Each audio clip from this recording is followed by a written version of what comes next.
Bagaimana kita sampaikan, ini kan Impres nomor 2 2021 ini kan instruksi perintah. Itu tadi saya katakan kepada Jaksa Agung ada, para menteri ada, kepala daerah, bupati, wali kota. Dan saya sampaikan secara inti, BPJS Tenaga Kerja kan melindungi semua tenaga kerja, baik yang upah maupun non upah. Nah, ini waktunya kita melindungi seluruh masyarakat kita. Ada petani, ada buruh, ya kan? Ada juga supir, ada pembantu rumah tangga, ya kan? Nah, di situ saya katakan, nah terutama perusahaan-perusahaan yang mempekerjakan tenaga pekerja. Nah, ini waktunya undang-undang itu memerintahkan agar mereka terlindungi dengan jaminan sosial tenaga kerja. Karena keberhasilan perusahaan mendapatkan keuntungan nggak mungkin tanpa buruh atau pekerja. Itu kalau pekerja sakit mungkin nggak akan membebani perusahaan.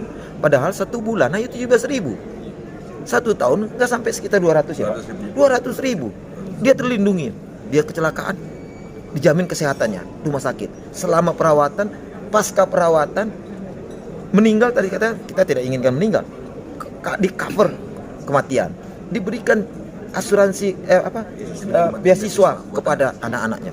Coba teman-teman media, kegiatannya kan lari ke sana, lari ke sini, bisa keselip jatuh di jalan.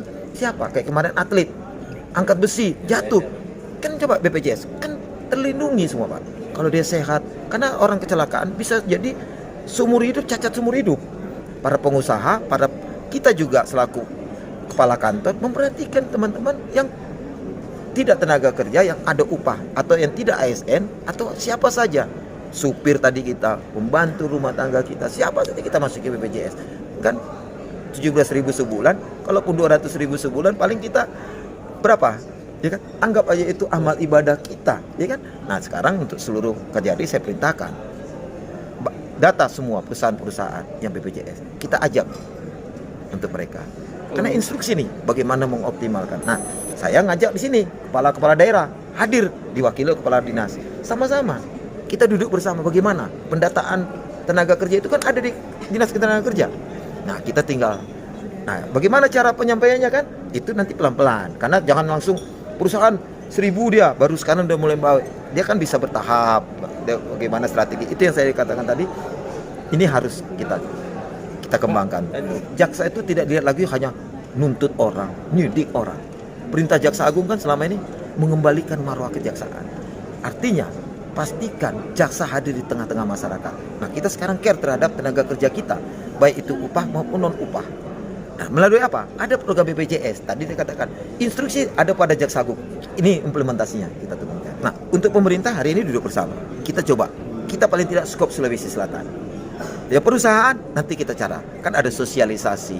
Terus kita masuk. Duduk bersama-sama datang kepada perusahaan-perusahaan, baik itu tenaga kerja, jaksa pengacara negara, dari cabang BPJS yang ada di daerah, sama-sama menyampaikan ini loh manfaatnya apa.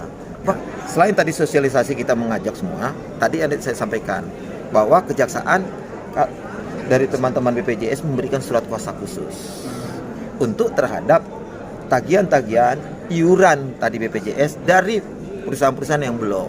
Makanya tadi saya katakan 11 miliar. Tahun lalu 27 SKK diserahkan dari mereka ke kita. 27 SKK itu para jaksa pengacara negara turun lapangan mendampingi mereka, akhirnya terkumpullah 11 miliar lagi. Itulah masuk BPJS Tenaga Kerjaan, BP Jam Sostek tadi Pak Kajana bilang. Kalau tadi dengan Dinas Kesehatan itu BPJS Kesehatan. Jadi di Indonesia ini ada 2 BPJS. Yang BPJS Kesehatan khusus melayani orang sakit, yang BPJS Tenaga Kerja ini tadi jaminan kecelakaan kerja yang dibiayai dari dia dirawat sampai sembuh. Nah, di BPJS Tenaga Kerjaan itu hampir kami dengan pihak rumah sakit tidak ada. Karena kami langsung rumah sakit menagih dan kami membayar, dan kami tidak boleh terlambat membayar tagihan ke rumah sakit. Nah gitu. Jadi dalam proses mekanismenya kami itu tidak. Jadi mamanya ada terjadi kecelakaan kerja, langsung dibawa ke rumah sakit, ada kartunya, kita punya aplikasi online dengan rumah sakit cek, oh begitu oke, langsung dilayani. Mamanya nanti terjadi kendala dalam pelayanan di rumah sakit, masyarakat bisa langsung datang ke BPJS Tenaga Kerjaan.